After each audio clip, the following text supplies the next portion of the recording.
漂亮的牛角工艺品加工完成了，有喜欢的家人们，晚8点来我直播间。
Last time I showed you this buffalo horn tip, and I taught you how to polish it and turn it into a craft. It's actually quite simple because the surface of the buffalo horn is relatively easy to polish, as it is soft. You can buy this kind of sponge sandpaper at the supermarket, preferably around 100 grit. Get one piece of 100 grit sandpaper and another piece of 300-400 grit sandpaper. You'll also need a polishing block and some water for polishing. Don't wet the polishing block. Use a sponge brush to apply water for polishing. First, I'll polish off the outer layer for you. You can also use sandpaper to polish, but it's a bit slower. I'll use an electric polishing machine for this. After that, we'll use sandpaper for water sanding. Now, let's see the effect after water sanding with sponge sandpaper. After the water on the surface dries, we can use a nail polishing block for further polishing. As you can see, it already has a nice shine off the polishing on this side. Then we'll use the white side on the back for deep polishing. See?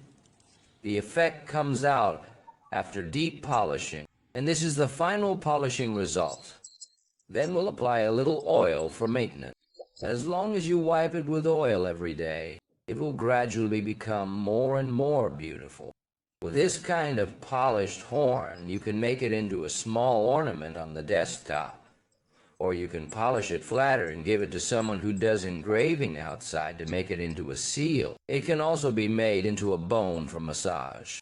You can even cut off this part and make it into a small ring. Take a look. The ones I gave you are all unpolished. And this is the finished product. If you want to know more, you can come to my live streaming room at 2 o'clock this afternoon, okay? Anyway, I still have about 40 or 50 of them, and I can arrange them for you during the live streaming today, okay?